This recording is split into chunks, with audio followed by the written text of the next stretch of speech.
Thanks for joining us. Good afternoon, everyone. I'm Tim Richards, Technical Services Manager of the Managing General Agents Association, and on behalf of the MGAA, I'd like to welcome you to our briefing this afternoon. This is being delivered by Gamma on the subject of property level assessment of climate risk and impact, why it matters to MGAs. Before I introduce our presenters, I'd just like to run through a few housekeeping points. First of all, please ensure your microphone and camera are turned off. If you'd like to ask a question, please feel free to use the chat button at the bottom of your screen. Time allowing, these will be asked and answered at the end of the event. If we run out of time, questions will be answered post-event. The presentation is accredited for CPD points if relevant to your ongoing professional development programme. This briefing is being recorded, and a link to the recording will be issued post-event together with the slides and our feedback survey. Please take the time to complete our survey, which will take no longer than 2 minutes. This allows us to deliver the best possible future events to our membership. So today's briefing is on the subject of property level assessment of climate risk and impact, why it matters to MGAs, from Gamma. Let me introduce you to our presenters Richard Gary, Richard Campwell and Jason Day. Richard Gary is Chief Commercial Officer and has extensive experience in tailoring location intelligence solutions to client requirements, having advised property underwriters for over 2 decades. His expertise spans underwriting, actuarial, claims and pricing functions. Richard Campwell is Principal Consultant and brings more than 2 decades of experience in managing and executing GIS projects in Ireland, the UK and globally. At the forefront of Gamma LI's Environmental, Social and Governance Framework, ESG, he focuses on addressing risks driven by climate change. And Jason Day is Head of Location Intelligence Solutions and has a wealth of experience working in data and analytics businesses, specialising in resolving insight challenges for businesses across diverse sectors. He adopts a pragmatic, customer-centric approach to deliver solutions that leverage the efficient use of data to answer business questions and facilitate informed decision-making. So without further ado, enjoy the briefing, everyone, and over to you, Richard Gary. Thanks, Tim. Good afternoon, everyone.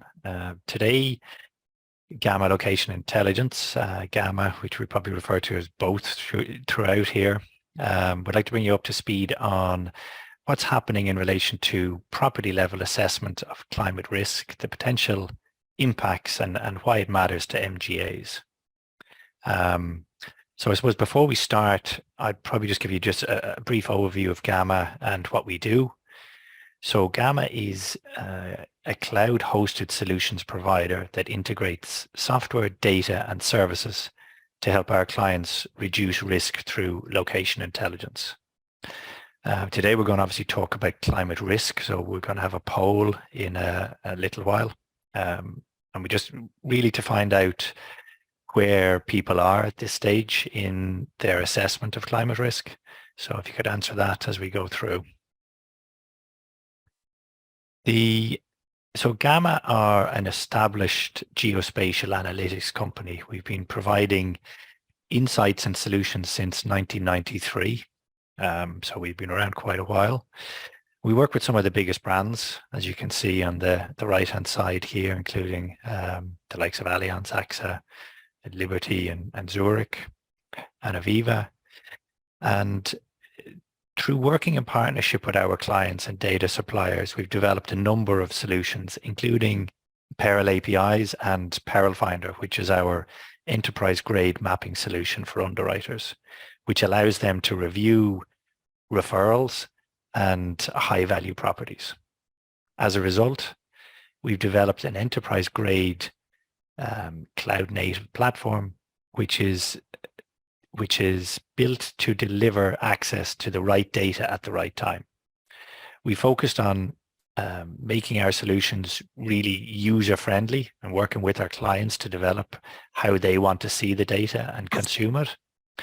And then also to make it easy to integrate the solutions as well. So working with developers to say, well, what makes it easy for you to do X, Y, and Z? So we're there to help both the underwriter and developers. And through our development of this SaaS-based pricing model, we can now provide access to Peril Finder to MGAs for a lot less based on usage bundles. So the solution is also available to capacity providers and carriers who could then provide it also to their clients and users. Advances in various technologies and our investment in R&D and our constant focus on innovating has allowed Gamma to improve our products, adapt to our clients' ever-changing needs. And this has allowed Gamma to extend our services to now include climate change data to future-proof those location-based decisions that are made today for our clients. So what I'll do now is just read through the learning objectives. So at the end of the session today, delegates will be able to outline the challenges of assessing physical and transitional risk at property level, summarize the regulatory landscape in relation to physical and transitional risk and reporting, explain how to measure, monitor and report on climate change, and describe how a practical approach can be implemented to address reporting challenges in the short and medium term. I'll now hand you over to Richard Cantwell. Thank you, Richard. So I'm going to take you through the first three of the learning objectives. And before we get into that, maybe there's a poll that we might throw up there at this point. So if you could just have a look through those queries. We're really interested in has your organization started to report on the environmental measures associated with climate-related risk. So you can see that there's various options there. So I'll come back to the poll in a couple of minutes when a few people have answered that. So what I'm interested in looking at here is talking about the challenges of assessing physical and transitional risk at the property level. So the first statement is pretty obvious. Surprise, surprise, climate change is increasing risks for property, and it is also making that less predictable. Those risks are much less predictable. However, to make matters worse, property itself is increasing the risk of climate change through emissions. At the European level, for example, 36% of all greenhouse gas emissions in 2020 was from buildings, more than a third. So any large organization that has got property assets, mortgage books, insurance portfolios, and so on needs to assess both physical and transitional risk. Now, if you aren't sure what transitional risk is, we're going to examine that shortly. But we come on to something that's more likely to be familiar, which is physical risk. But just before I do that, I'm just going to, we've had a number of answers to the poll there, and we can see that around 40% of the people are currently at an early stage, and another 30% are started to investigate. There's some issues around confidence and reporting for about 20%, and somebody out there is incredibly confident that they've been at it for a while, and they have it nailed. Well done to that 10% of the audience. So physical risk then. It's probably an easier one for an insurer to measure, as it's an assessment of of your existing models and systems that you already employ. And what we're talking about really here are peril events that impact on property. It could be flood, storm damage, drought, subsidence, wildfires, and so on. The physical risks to property assets. However, the impact of these perils is changing. They're becoming more frequent, less predictable, and more intense. And if you haven't priced this correctly, it can lead to increased loss ratios. When we consider investment in mortgage portfolios, we also need to look at potential loss and value of investments due to increased risk of loss or indeed mortgage defaults. And one of the biggest challenges with physical risks is that historical models can't be relied on to predict temperature rise and resulting changes to peril risks. There are a whole range of different pathways to the future, depending on emissions and economic growth and so on. These are commonly referred to in the literature as RCPs, or representative concentration pathways, or in the more recent IPCC reports, they're moving over to something called SSPs, or shared socioeconomic pathways. And you can see there's quite a variance in those, looking into the future as to what the amount of warming is going to be. But more use of machine learning and other modeling methods is beginning to increase the predictive quality and granularity of these future-looking models.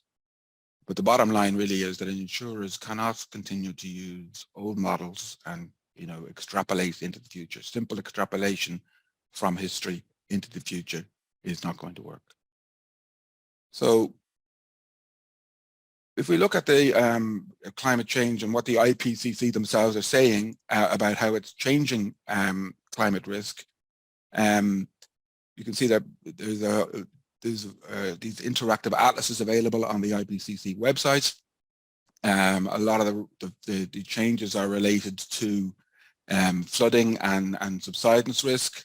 If you look at what it's saying about what's happening in Europe, for example, there's a high confidence of an increase in pluvial flooding. Mind you, a moderate, medium confidence of a decrease in river flooding, but also extreme heat and mean surface temperatures are going to increase. So these kind of things will be leading into subsidence, flooding, and wildfires, and so on. And there's also increased high confidence looking into the medium-term future of increases in sea level, coastal floods, and coastal erosion.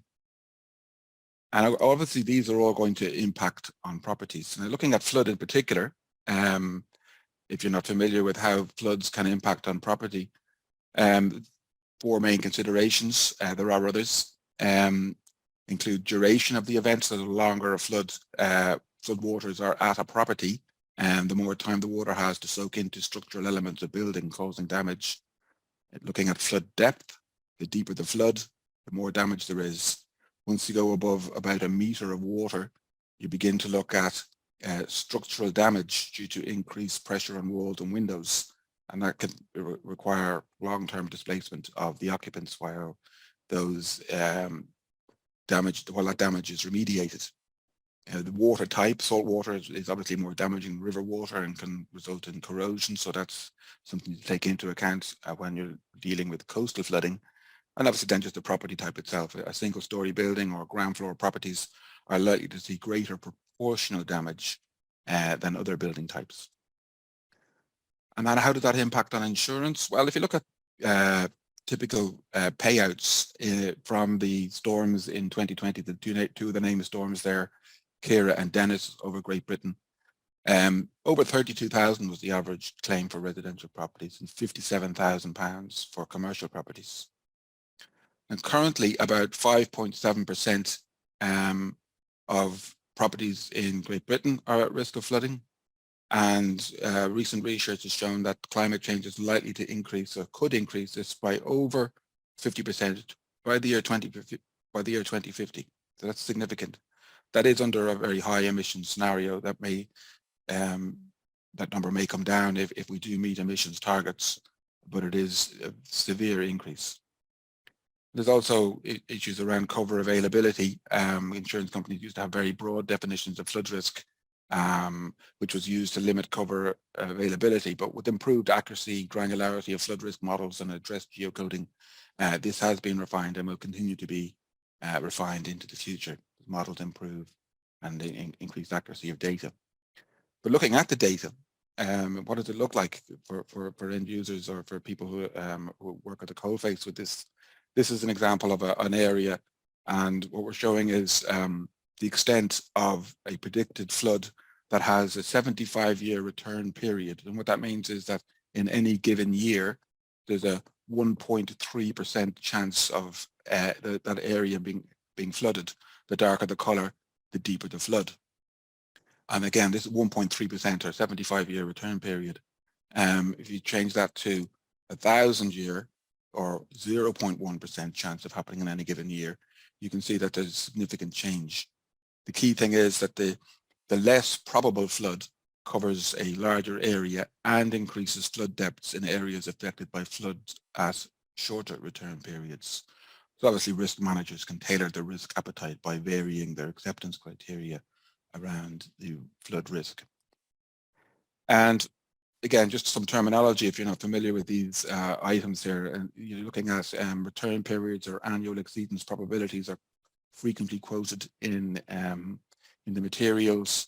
So something that has a return period of 1 in 10 to 10%, or once in every 10 years, has an or return period of 10 years, doesn't mean that it's got, once you get it, it happens to you in 1 year, you're then safe for the next 9. Ultimately, it means there's a 10% chance of something happening in any given year. And one of the more frightening quotes from the most recent IPCC reports was related to extreme sea levels, where they said that currently rare extreme sea level events with the average return period of 100 years, so 1% chance of happening in any given year, will occur annually or more frequently at areas that are likely to be impacted by those by the end of the century under a medium emission scenario, which means you're going from something that has a 1% chance of happening in any given year to 100 or 200% chance of it happening in any given year by the end of the century for that particular hazard type, peril type. How does this look then in GB? I mean, the spatial patterns of the impact of climate change vary across country. What we're looking at here on the left-hand side is the proportion of residential and commercial addresses impacted by flooding, and on the right-hand side by subsidence. And the two maps in each of those are current and future. And the future is 2050, so it's not that far in the future.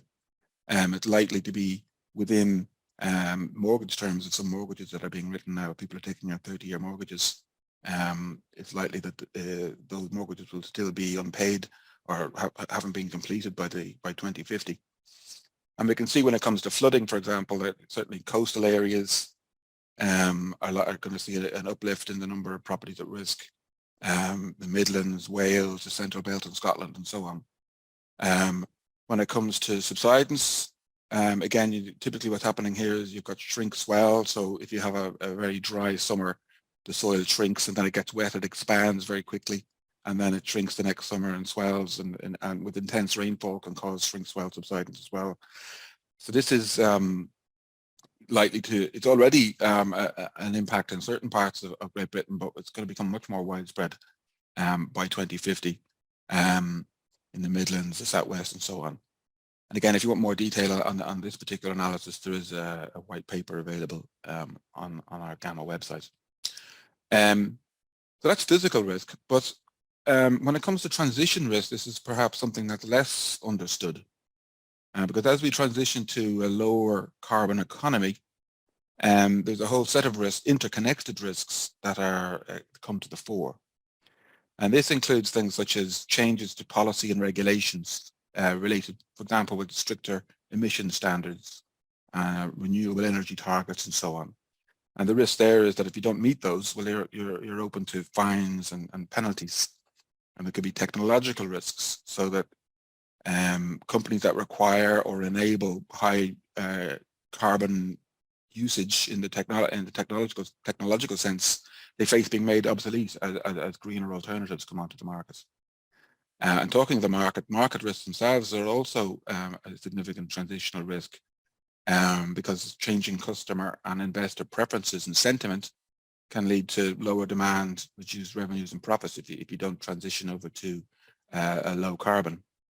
The reputation of the company can be at risk. If you're not perceived to be taking sufficient action, there's a potential reputational damage, loss of trust, reduced brand value and market position. And finally then, and there are many others, but one of interest, financial risks. It is stranded assets, because the assets that are highly emissive may become stranded as they are no longer worth anything like what the loans that are out on them or the values that's associated with them, and they become stranded. And so this is trickier, it's newer, and it's likely to only get more complicated. One thing to note, obviously, is it's not a traditional measure that insurers take into account. But obviously, there's a flip side in that this can open up opportunities, especially for more nimble players. So when it comes to physical risk, the insurers are trying to measure the total value at risk and losses versus expected losses using current peril models and using the different climate scenarios into the futures. This is what you're looking at. When it comes to transitional risks, the typical focus at the moment is on greenhouse gas emissions from property portfolios. And this can be measured either as absolute carbon emissions or carbon intensity metrics and so on. So there's a whole range of different metrics that you can use around this. So it is a fairly complex area. But to look at what this means in reality, just taking two different climate scenarios here. In a 1.5 degree climate warming scenario, the likelihood is that it will be an orderly transition, whereas in a 4 degree scenario, it's likely to be disorderly with rapid transitions, which is in itself is a lot more, the transition itself becomes more risky. The policy changes are more gradual and increasing steadily and are well understood in the 1.5 degree scenario, but the likelihood is that policy may not change in a 4 degree scenario. This 1.5 degree scenario, it will require significant changes in the energy mix and in infrastructure and also new green technologies, whereas in a 4 degree warming scenario, those changes are less likely to happen, and it's going to see an increase of raw material increases. And again, with physical risk, we've already kind of discussed those, but the different increase under the different warming scenarios, obviously the more severe scenario will see more severe impacts. But it should be noted that in the BBC, The Guardian and others yesterday reported that 1.5 degree scenario is likely to be reached by 2027. So only 4 years from now. It's not going to be permanently above 1.5 degrees of warming, but it will reach that 1.5 degrees of warming. So to keep it at or below 1.5 degrees by the end of the century, significant reductions in global emissions from 2027 are required, and that's a very tough ask. So we might move on then to the second of our learning objectives, which is summarizing the regulatory landscape and in relation to physical and transitional risk reporting. And again, this is very much a movable feast in many respects. There's a lot of legislative changes coming down the track, and the landscape itself is in a state of flux. But one of the key elements here is something called the EU Taxonomy, which is a classification system to facilitate sustainable finance and to promote environmentally friendly economic activities. It has a set of environmental objectives. The initial focus is on the first two, number 1 and number 2 here, climate change mitigation and climate change adaptation. But moving forward, there's the other 4 are going to come into focus, and they're beginning to come into focus now, which is sustainable use and protection of water and marine resources, transitioning to the circular economy in terms of waste prevention, recycling, and so on, prevention and control of pollution, and protection of healthy ecosystems, improving biodiversity, and the like. And this is a complex and evolving ongoing development, and there's a lot of consultation and refinement of these going on at the moment. From an insurance perspective, you can, looking at the, if you want to, looking to align to the EU taxonomy, allows you to assess the sustainability of your investments and products. You can identify investments that contribute to climate resilience and reduce exposure to climate risks, promote sustainable business practices among the clients and your investees, so upstream and downstream. Identifying green investments, building awareness and promoting uptake among, again, upstream and downstream clients and investees. supporting EU and GB policy. I'll explain there's not much difference at this point in a second. And enhance the transparency and disclosure of sustainability performance and contribute to the wider public debate on sustainable finance. And again, disclosure is something that is a very active topic in this space at the moment.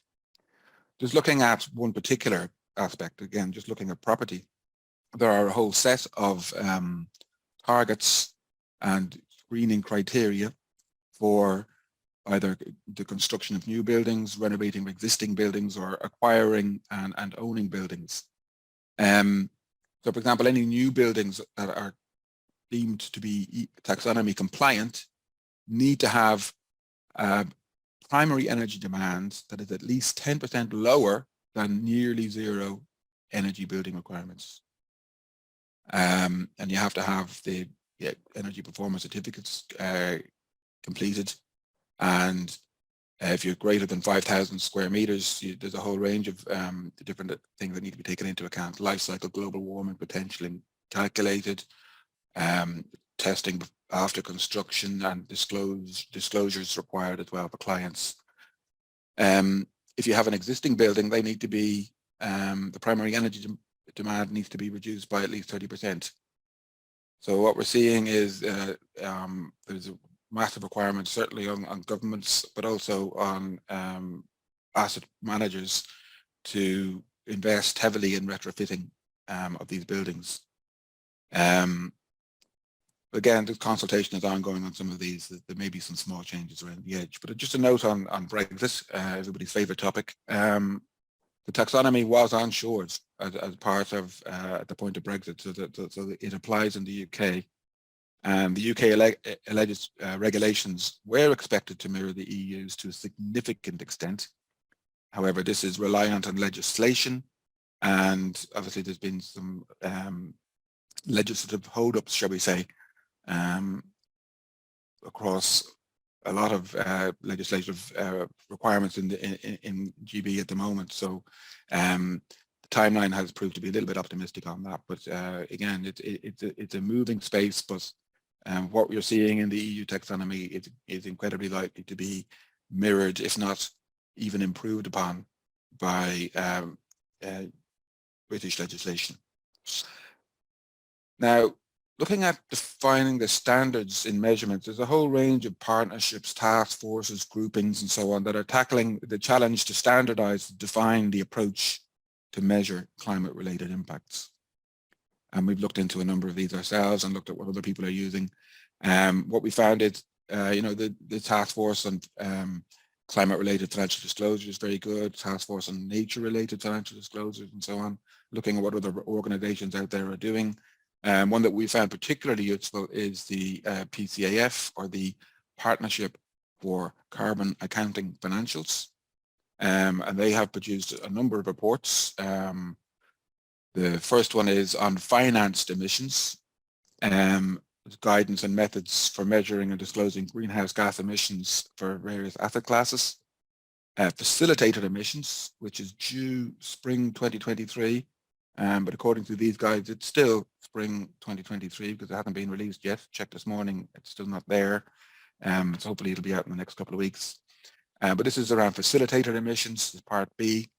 Methods for measuring, reporting greenhouse gas emissions with, along with capital market transactions and so on. And then probably most interest to this audience is the part C, the guidance and methods for measuring and reporting greenhouse gas emissions associated to insurance, reinsurance. It's well worth reading the executive summaries of these. The executive summaries only run to a couple of pages. The full documents themselves are a little bit longer. And these typically focus on scope 3 emissions. And if you don't know what that is, I'll come to it in just a minute. But just looking at the financed emissions, the part A report there, it gives 7 different asset classes, and it shows how you can attribute the emissions from these particular asset classes to the financier of that. So for example, in a mortgage, you take the outstanding amount and then divide that by the property value at origination and multiply that by the building emissions, and that's how much the mortgage provider is responsible for. Same thing for commercial real estate, the outstanding amount, property value at origination of the loan, and multiply that by the building emissions, and that is the proportion of that building's emissions that the loan originator is responsible for. Again, this is financed emissions. We'll look at the insurance-related emissions in the next section, which actually falls under learning objective number 3, which is explaining how to measure, monitor, and report on climate change. So ultimately, what we're doing here is estimating emissions, and why this is important for the insurance industry and MGAs as well. And really, it's a question of scope. I mentioned that those reports are looking at scope 3, but just to bring you up to speed what the different scopes are. Scope 1 is direct emissions from your operations and your owned assets. Scope 2 is emissions from purchased energy used for heating, cooling, or production, and so on. So one way of looking at those is Scope 1 is it's what you burn yourself to deliver what you deliver. And Scope 2 is what you buy, you purchased in energy or fuel to deliver what you deliver. So it's what you burn for Scope 1, what you buy for Scope 2. Scope 3 is most complicated, most significant, because it is everything else. All other indirect emissions, upstream and downstream in the operations chain. You have downstream providers and upstream providers. Your organization probably features on another organization's chain. And you may have reporting requirements as contractual requirements to other organizations on the chain between your, the asset and the asset owner and the market. And if you don't have contractual reporting requirements currently, the likelihood is you may well do in the future. So looking at emissions themselves, certainly at the property level, most of the analysis of this or modeling of this or reporting of this depends on existing or modeled data. In the UK, there's EPC data available from government sources, and there are models that can be built then to fill the gaps of those. And these can be used to build reports which show emissions for the total property portfolio and the value of portfolio in each EPC label, or emissions and carbon intensity, and so on and so forth. And you can again score the data available to you to build these models and these reports based on their quality. And again, the PCAF reports that I referenced just previously have guides on how to score that available data. In the UK, for example, again, there's quite an amount of available data. This isn't the case everywhere. Other countries, Denmark is completely open, and you can get your hands on massive amounts of EPC data. Germany, on the other hand, much more restrictive as to what data is available. We can look at the median energy efficiency score around the country. You can drill into those. You can again, these dashboards are hosted by the Department of Levelling Up Housing and Communities. They can tell you different types of building with different parts of the country, how many certificates have been lodged, and what the average floor area is. And then you can even go on to look at what the energy efficiency is in those, percentage of buildings that have band C or above in terms of their energy efficiency. There are significant gaps in this. Certainly less than half of properties have a certificate. Some of those certificates may be old, and so on. So there can be gaps, and this is where the modelling then comes in for this. Commercial property, on the other hand, is a different story. It's a bit more difficult. It doesn't fall into a more limited set of building typologies that make them easier to estimate residential properties. But it is smaller amount of emissions come from commercial property than it does domestic. And some commercial properties do have display energy certificates, but blanks are often difficult to estimate. But you can use organizations out there which can, rating agencies, the S&P and so on, have the ability to provide company-specific ESG rating profiles. And again, you can review the, or you could even apply average based on the NACE score or the SIC code of the building or the company, and so on. And again, you can score the data based on the quality. But you're looking at a typical property level greenhouse gas report format produced by, and this is ultimately climate-related financial disclosures reports. And what we're seeing now on large organizations, publicly quoted organizations, as part of their move forward into and the avoidance of transition risk, they are reporting on the greenhouse gas emissions across their portfolios. As you can see, we've got an example of this one from some of these are from Aviva, from AXA, and from other insurance companies. They give themselves ESG scores, carbon intensities, and so on. And the idea is that as they move forward, they're seeking to reduce all of these numbers. It's certainly worth your while, if you are digging into what reporting you need to do, to look at the most large organizations, most large insurers now will have a climate-related financial disclosure report as part of their annual general report. So you can look through that and you can see some of these metrics in action. Well, having modeled the emissions from a building, you also need to attribute that to yourself or to the insurer. Obviously, the insurer isn't responsible for all of an asset's emissions, but you are facilitating that asset's operations. This particular methodology, and there are a number of them. I'll go through some examples now in a minute. This one is from Aviva, where they take the technical premium, which is the risk cost of the premium excluding profit and expense loadings, and then divide that by the annualized asset value. That can be average yield or rental value or even yearly asset depreciation. So you divide one by the other and then multiply that by the asset emissions, and that gives you the proportion of the assets emissions that you should be responsible for. So again, this is the example here. Again, this is from part C of the third part of that PCAF report. The insurance associated emissions is equal to the attribution factor, the proportion of the emissions that the insurance company is responsible for, multiplied by that company or assets emissions.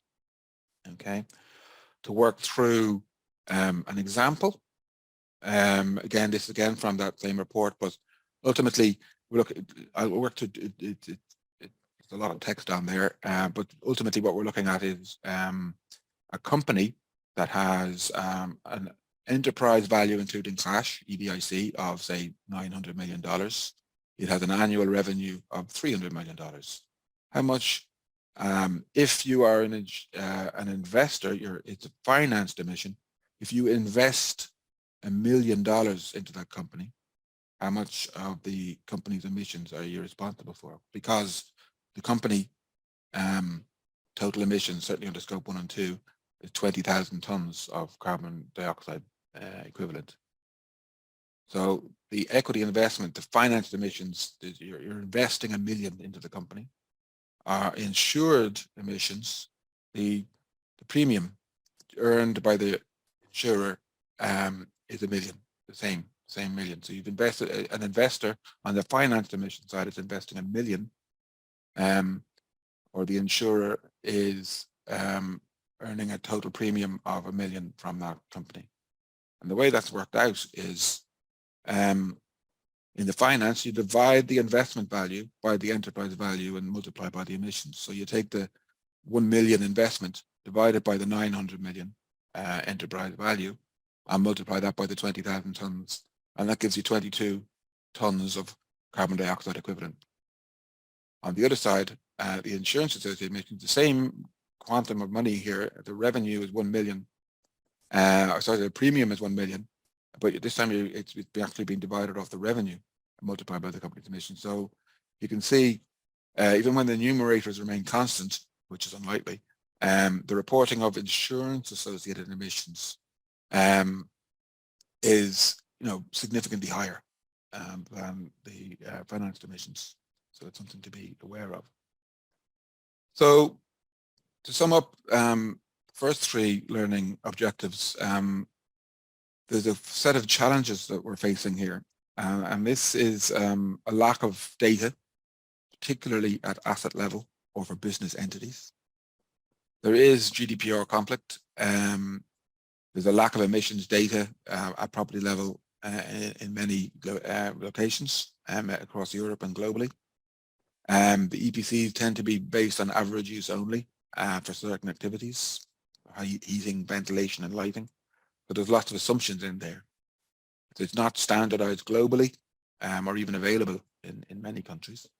There's a lot of new physical risk models because the predictability of old models is not good. So new models coming out all the time take into account the ever-changing climate. So ultimately, this is a large task. This is only the start of the requirements for the EU taxonomy.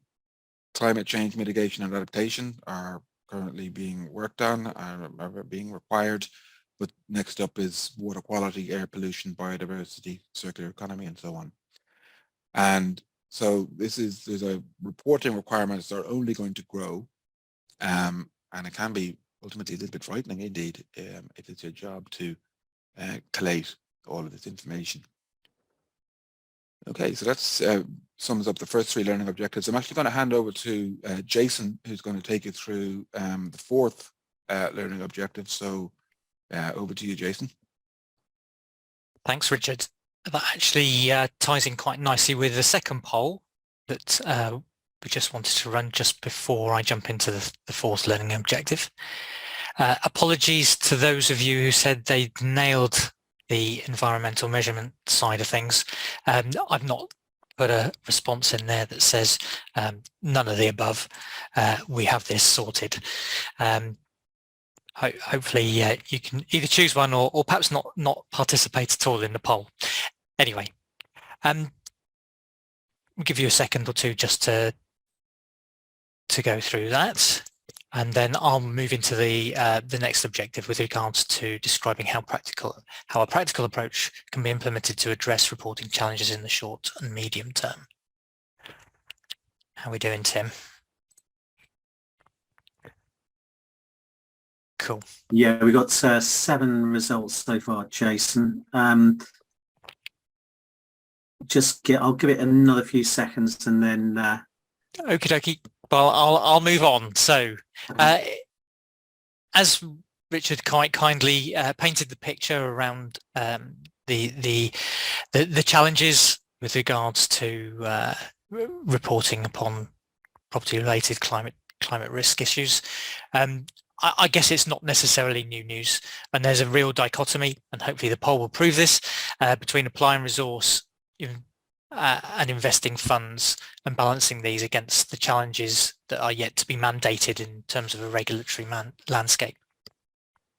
In short, it's hard, it's painful, and there's always something else that you could probably better do until you're scolded. It's not intended to be a confessional, but we certainly get it. We're a business too, and there's certainly plenty of pressures elsewhere in terms of what we can apply our resources, our lean resources to. So perhaps not a surprise, data is key, but also everybody has suggested in the poll that there's at least one challenge, if not 2 challenges that they're faced with, if not all of those in terms of data resource and investment. So thanks everybody for that. So whilst we're here today not to necessarily suggest that we have a silver bullet, what is it that we can potentially offer? Well, based on our experience in terms of assessing similar activities within the banking sector and investigating what big brand insurers have been doing from an environmental property perspective, then we believe that we may have a way in which we can at least start you on that journey. It's not rocket science, it's a static report. You provide us with some data, we do the analysis and report that back to you. We look at climate value at risk and the carbon footprint of those properties that you're insuring. And then that information can be provided to you and utilised by yourself, be that for internal purposes, for internal stakeholders, for external purposes, to communicate what you're doing or what you plan to do even with regards to addressing your impact upon the environment moving forward. But what does that look like? Well, I'll give you a sneak peek. It doesn't look much more than just a report, really. So there's tables, there's visuals, some narrative. It doesn't really get much more exciting than that, unfortunately. But we'll try and make sure that it's something that is usable and valuable to you for your internal purposes. Depending on the depth of data that's provided, we can provide that at a high level perspective in terms of what your insured book looks like. Similarly, if you have various capacity providers that are providing you capacity in order to insure property, we can break that detail down by those different providers so that you can then report that up the value chain. So what's next? Well, I guess there's an element of what do you need to do next? Do you want to take control?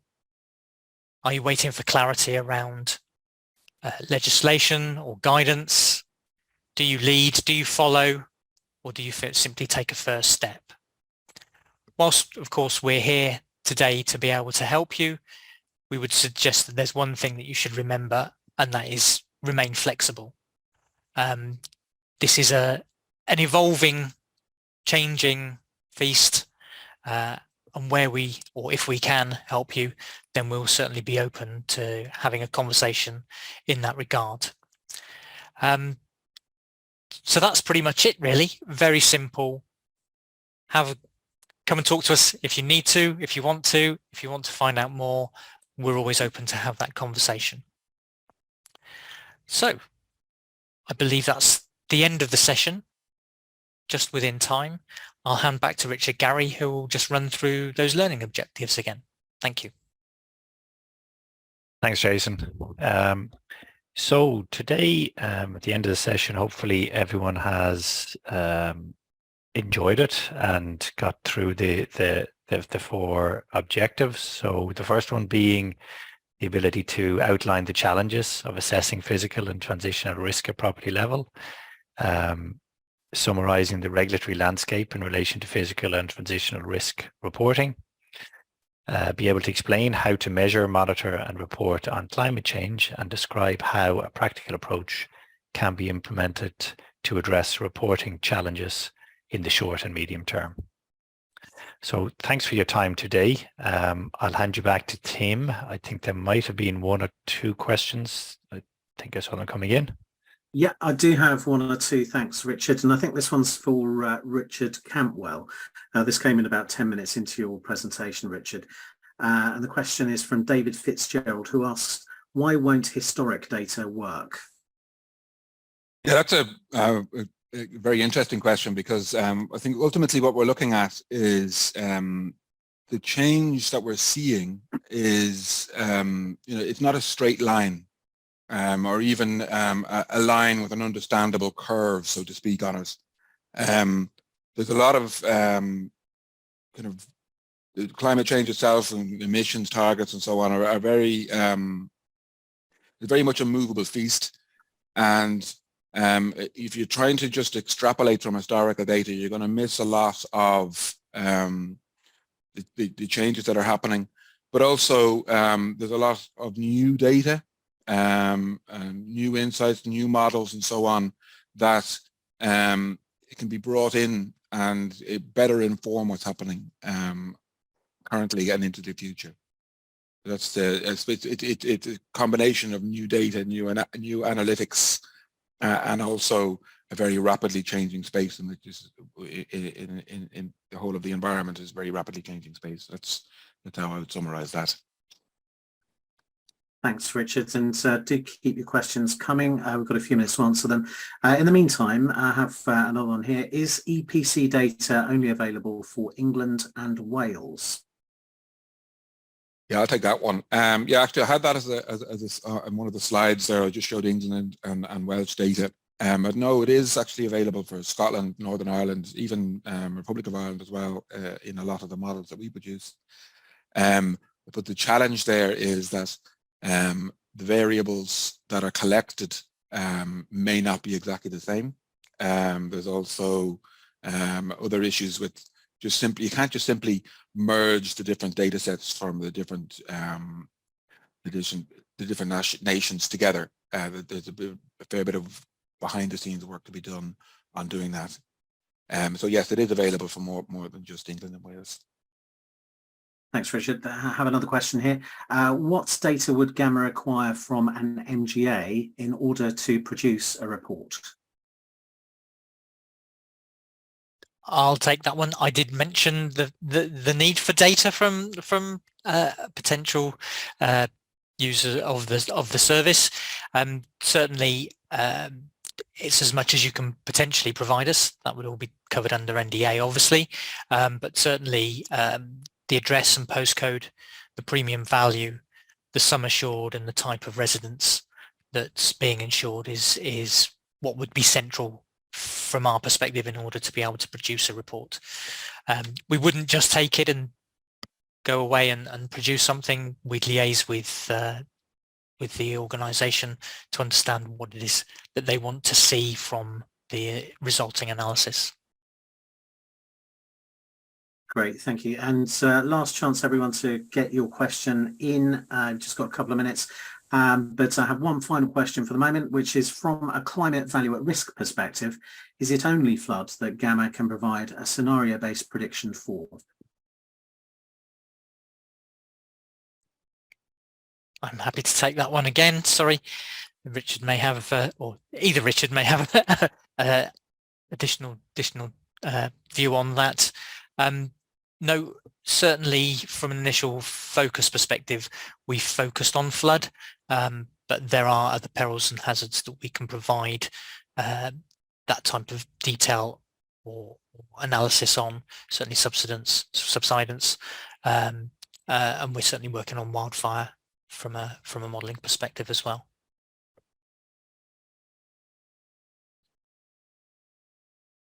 Great, thank you, Jason. Anything to add on that, or indeed any last thoughts from the three of you? I have no further questions at this time. No, I think we're all good here, Tim. I think I'd say thank you. Thank you for those that participated in the polls and for their time and attention today. Great, thank you. So just remains for me to say then, thanks so much for your presentation today, Richard and Jason. Very timely, very interesting presentation, especially bearing in mind future likely requirements. Thanks also for you, to all of you, for joining us. Please don't forget to provide your feedback and do look out for forthcoming MGAA events. I do hope you have a productive afternoon. Thanks for joining us and see you all again soon.